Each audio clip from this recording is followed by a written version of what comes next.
Hello guys, आज हम इस पाइथन के मॉड्यूल में जो हमारा जेंगो का पार्ट है उसके अंदर हम सुपर यूजर कैसे क्रिएट करते हैं वो पूरा हम प्रोसेस देखेंगे कि जो आपने जेंगो के अंदर प्रोजेक्ट बनाया है WS क्यूब टेक या वन पेज वेबसाइट, उसके अंदर आप सुपर यूजर क्रिएट करके एडमिन के अंदर कैसे एंटर करते हैं और एडमिन अपने को डिफॉल्ट चीजें क्या क्या देता है वो हम सारी चीजें क्लियर कर लेंगे।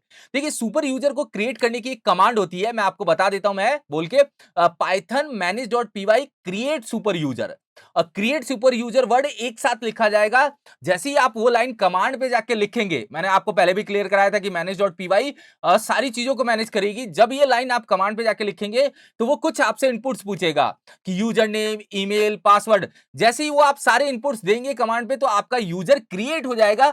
जैसे ही यूजर क्रिएट हुआ, आप एडमिनिस्ट्रेटर के पैनल पे क्या कर पाएंगे, लॉग इन कर पाएंगे। ये पूरे प्रोसेस को हम क्या करते हैं, प्रैक्टिकली इंप्लीमेंट करते हैं, जिससे आप सुपर यूजर क्रिएट कर पाए और एडमिन के अंदर एंटर हो पाए। जो हमारी वेबसाइट है वो तो नॉर्मल है, अभी तक हमने सेटअप किया है। अब हमें सुपर यूजर को देखना है कि क्रिएट करके मैं एंटर करता हूं तो क्या क्या चीजें मिलती है। जैसे ये पार्ट कंप्लीट होता है, फिर हम क्या करेंगे, यूआरएल्स, व्यूज और टेम्पलेट्स को समझेंगे कि मैं एचटीएमएल टेम्पलेट्स को कैसे कनेक्ट करता हूं, इसके अंदर कैसे लेके आऊंगा। ये सारे प्रोसेस को हम आगे के पार्ट में क्या करेंगे, क्लियर करेंगे। तो अभी के पार्ट में हमें सुपर यूजर को क्रिएट करके देखना है कि मैं सुपर यूजर को क्रिएट कैसे करता हूं और एडमिन पैनल को ओपन कैसे करता हूं। तो चलिए हम स्टार्ट करते हैं, प्रैक्टिकली इसको समझते। देखिए देखिए, ये कमांड प्रॉम्प्ट पे मैंने इसको रन कर रखा है और ये आपके सामने वेबसाइट भी दिख रही है। देखिए मैं क्या करता हूं, यहाँ पे एक और कमांड प्रॉम्प्ट पे अपने वेबसाइट को ओपन कर देता हूं। जो हमारी वेबसाइट है CMD लिख के, या आप विजुअल कोड स्टूडियो में भी कर सकते हैं। देखिए मैं अभी कोडिंग नहीं कर रहा हूं, इसलिए मैं VS कोड को ओपन नहीं कर रहा हूं। जैसे ही कोडिंग के सेक्शन को मैं स्टार्ट करूंगा तो मैं VS कोड को ओपन करके उसमें ही सारा का सारा लॉजिक लगाऊंगा। अभी केवल कमांड प्रॉम्प्ट पे कुछ लाइंस अपनी लिखी जा रही है, कुछ कमांड्स हैं जो जेंगो अपने को प्रोवाइड करा रहा है, उसको हम यूज कर रहे हैं। तो उसको आप यहां से भी यूज करिए, या आप डायरेक्ट विजुअल कोड स्टूडियो में ओपन करके भी वहां से क्या करेंगे, टर्मिनल को ओपन करके वहां पे भी कमांड को लिख सकते हैं। तो बहुत सिंपल है, आपको क्या करना है, यहाँ पे लिखना है पाइथन manage.py। हमें क्या करना है, एक सुपर यूजर क्रिएट करना है। तो मैंने यहाँ पे लिखा पाइथन manage.py और क्रिएट। देखिए क्रिएट वर्ड होना चाहिए और सुपर यूजर एक लाइन में ही कंप्लीट होना चाहिए, ये ध्यान रखिएगा।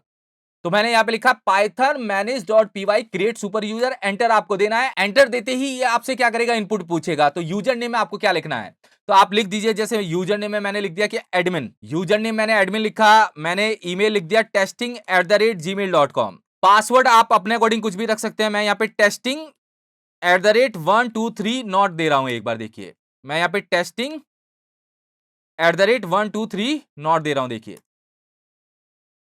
देखिए पासवर्ड सिमिलर है ईमेल से, तो वो कह रहा है कि अगर आपको रखना है तो यस, नहीं तो नो कर सकते हैं।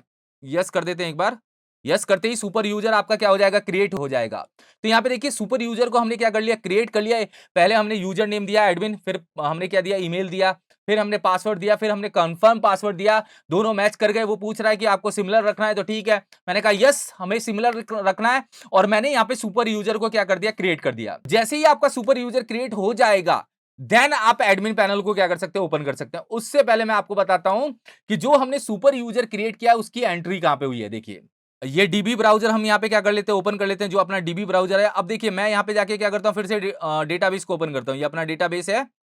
अब देखिए यहां पे चलते हैं और यूजर टेबल में चलते हैं, राइट क्लिक करते हैं और ब्राउज टेबल करते हैं। तो आप देखिए एक एंट्री आपके पास हुई है। ये देखिए आईडी आई है, एक पासवर्ड आया है, यूजर नेम आया है, ईमेल आया है, देखिए एक्टिव 1 आया है, स्टाफ 1 आया है। तो ये सारी एंट्री इस टेबल के अंदर क्या हुई है, मैनेज हुई है। देखिए आपको इसलिए पता होना चाहिए कि जो हम क्रिएट कर रहे हैं सुपर यूजर, वो डेटाबेस के अंदर उसकी एंट्री हुई होगी।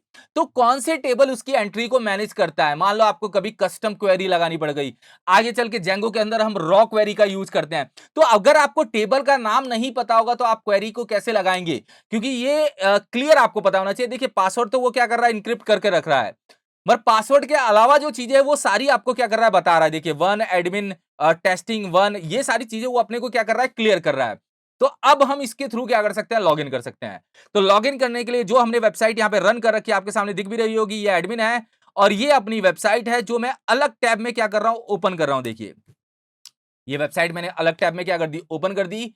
अब बहुत ही सिंपल सा लॉजिक है कि अगर मैंने अलग टैब में वेबसाइट को ओपन कर दिया तो ये अपनी वेबसाइट है, ये एडमिन है। आपको यहाँ पे यूजर नेम देना है, तो यूजर नेम मैंने दिया था एडमिन और पासवर्ड दिया था मैंने testing@123 नॉट।